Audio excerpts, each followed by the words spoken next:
name is Shiraj Shivakumar, and my passion project is on how the distribution of water affects countries that don't have the capability to access water. Maybe some of you know, water is a big deal to humans and other species as it keeps us alive, but more than one half the world doesn't have access to clean, drinkable water. So this is where we start. I will be going over my three questions that will be answered, which are 1. The downside of not having access to water in a region, 2. How will access to water transform those countries, and 3. What can we do to help those countries?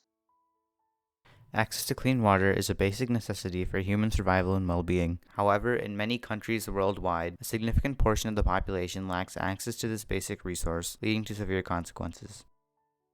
The downside of not having access to water has many sides and includes several important factors.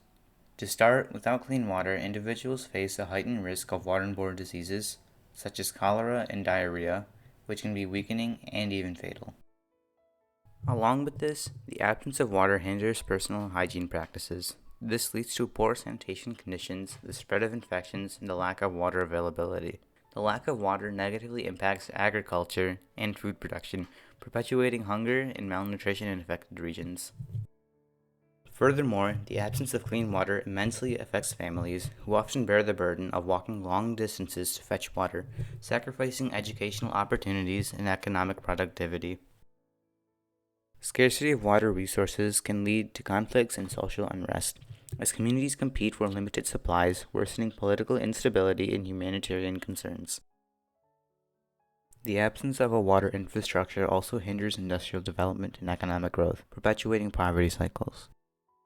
The downside of not having access to water in countries is an urgent global issue that demands immediate attention and sustainable solutions. So, what can we do to help these countries? Well, international organizations and governments should prioritize water-related initiatives by funding and allocating resources to develop water infrastructure and purification systems.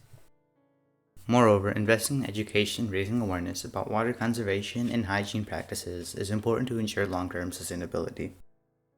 Collaborating with local communities and empowering them to actively participate in water management and decision-making processes is equally essential. Promoting sustainable agricultural practices that maximize water efficiency, such as drip irrigation and crop rotation, can mitigate water scarcity and enhance food security. Providing financial support and technical assistance to small-scale farmers can help improve their access to water resources. Encouraging international cooperation and partnerships can facilitate the sharing of knowledge, expertise, and technologies to address water-related challenges. Advocating for policy changes and promoting responsible water and governance at local, national, and global levels can help ensure equitable distribution of water resources and promote long-term solutions. By combining these efforts, we can make significant changes in reducing the water crisis and improving the lives of those in need. Access to water is not just a basic necessity, it is a pathway to a healthier, more sustainable future. With this, we can have a world where no one has to worry about the scarcity of water.